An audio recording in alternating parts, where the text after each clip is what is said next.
Here is a very brief demo introduction or illustration of our course contents. As you see, this is an AI-generated image of a bridge. And this was, of course, followed by reading text. And I just shared an extract from within our text. We gave prompts for what sort of a text we wish, and we also uploaded the already existing texts from civil engineering, and analyzing these texts, and based upon our prompts, it generated a text as close as possible to the real actual texts in their field. And of course, we consulted in our subject specialists briefly whether they are appropriate or not. And we had some target vocabulary. Only a piece of them are given in this slide again in the interest of time. Later on, these sessions were followed by a quiz item, but let me say one thing else. I just shared the reading text here, but it was also supplemented by listening, writing, and speaking as well. All of these module sections are conducted weekly. During the listening sessions, for example, we either generated text-to-speech documents, or we utilized such technical videos from YouTube, Dailymotion, or TED Talks, even from TED Talks. So it was twofold. We either fabricated our very own listening texts, or we benefited from the already existing ones. Our priority was first using the authentic, already existing ones, and if it was not satisfactory for us to have, we generated it. We vocalize the text through using such tools as Natural Reader. They are quite efficient in terms of vocalizing the texts. Regarding the quiz items, I will tell further details about it, but we did not stick into certain assessment techniques. Depending on the requirements and requisites of each and every module, we benefited from various alternative assessments. So we did not have a linear pathway to follow.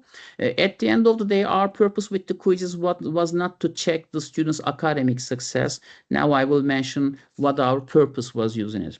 So where did we use the Can-Do framework? We utilized it while building the task focus, as I said earlier, but it was not enough because before starting to these treatments, we conducted a pre-test at the beginning of the second semester to evaluate students' self-perceptions regarding their competencies concerning the 4 language skills in regards to EAP, whether they feel satisfactory enough to be able to teach English for academic purposes in terms of reading, writing, speaking, and listening. We repeated this very same self-assessment rubric at the end of the 12 weeks time, and investigated whether they feel more confident, whether they perceive themselves more competent in being able to teach it. And it was based on Likert, 5-point Likert scale. And regarding the other component of the quantitative side, we had formative quizzes. At the end of each 2-week session, we applied one formative quiz. I said something earlier. We did not apply this to acquire or to measure our students' academic success. That was not our purpose, because within 2 weeks, of course, you can't teach chemical engineering or it's how to use English in it. But we wondered whether students are engaged in this procedure in order to check their engagement. So that was all. Also, if we had used it as a course grade, that would cause some stress with them, and that's not what we wanted.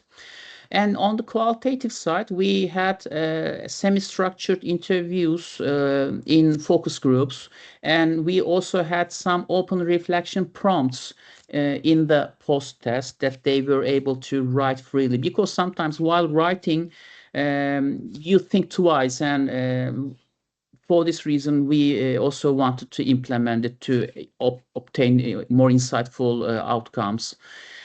Here is the results for the quantitative section regarding the pre-test, post-test application.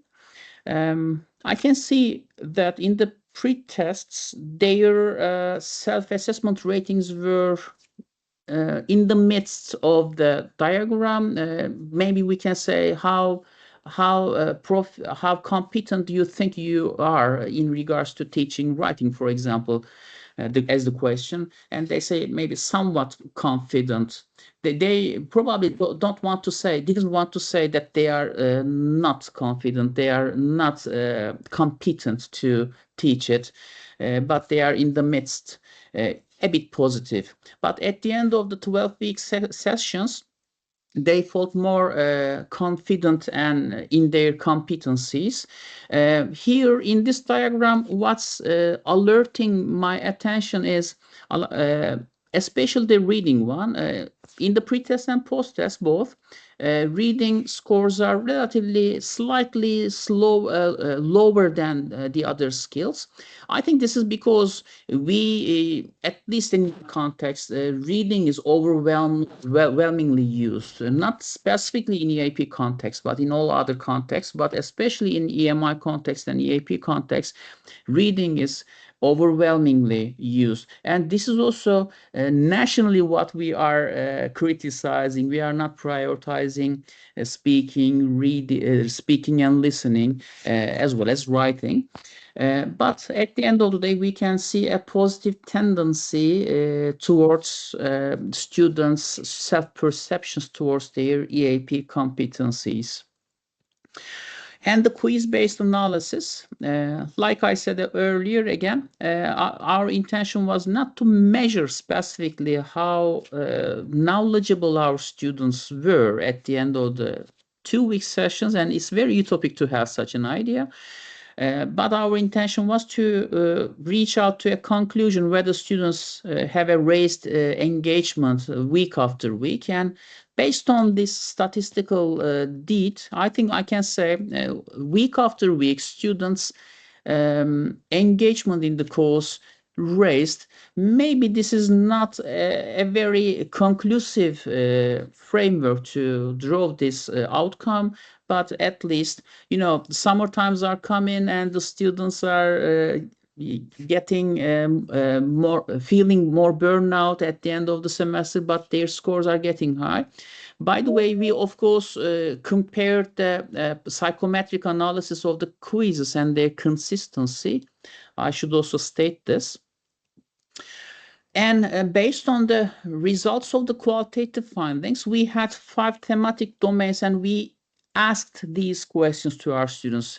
How do you perceive your competencies in terms of the listening activities to be taught in an EAP course? Do you think you are competent enough to be able to teach English for academic purposes, or speaking or reading or writing? So basically, to say, they all have very positive attitudes towards it, because they perceived the generative AI supported course tasks and materials to be more genre-based and more field-specific and more comprehensible compared to the already existing course books and textbooks in the market.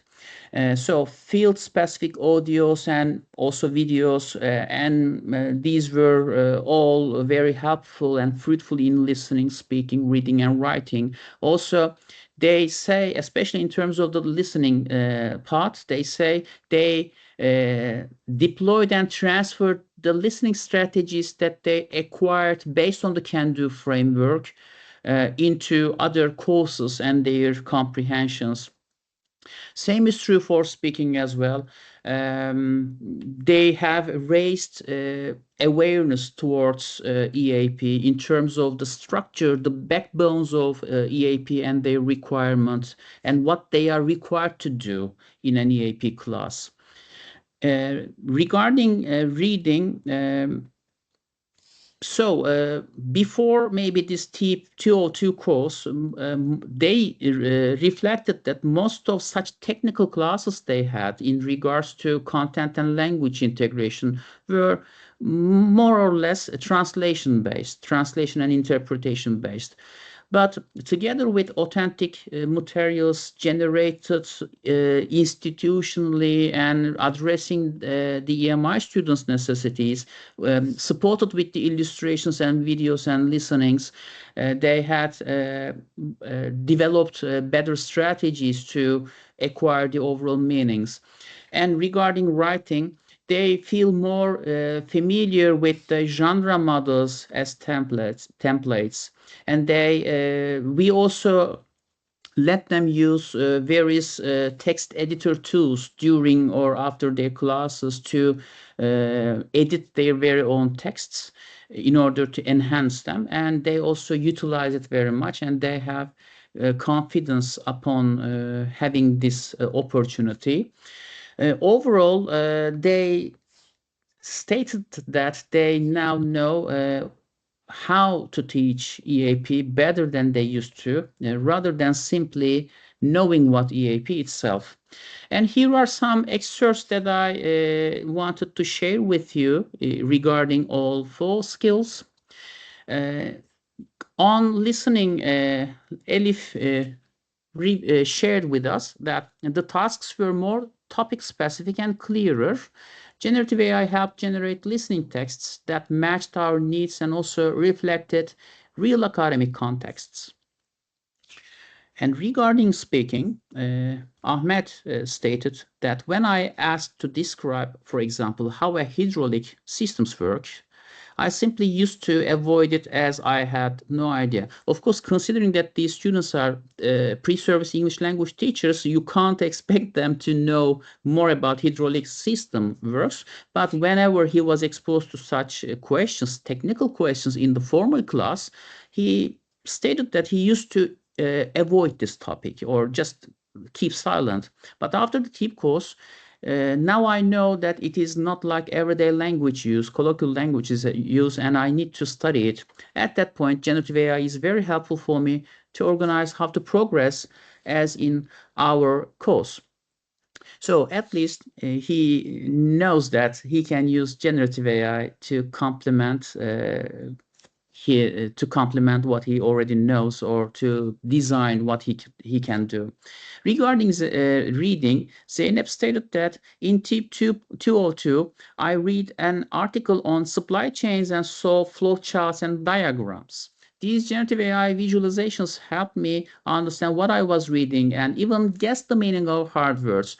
Of course, we can't say the former books, the former resources did not use visualizations or so, but generative AI, especially for the teacher candidates and for us as the language practitioners, not the content specialists, they really contribute for our illustration of the texts generated. So we don't need professional illustrators all the way, and we don't need a subject specialist all the way together to say, yes, okay, that's fine, but this is not. Regarding writing, Celine reflected that, for example, there were more realistic lab reports and problem-solving solution paragraphs on business risks for us to write on. We wrote and then edited our own writings using AI-based language checker tools. I can now say that at least I have an idea on how to begin, support, and a paragraph depending on the purpose. So maybe we did not fully teach, like I said, the genre and the language required out there, but at least they now have a systematic strategy to cope with EAP when they are required to teach it. Overall, I should put it, TEEP 201 taught me what EAP is, but TEEP 202 taught me how to teach it. That's probably, in a nutshell, a very compact but to the point address.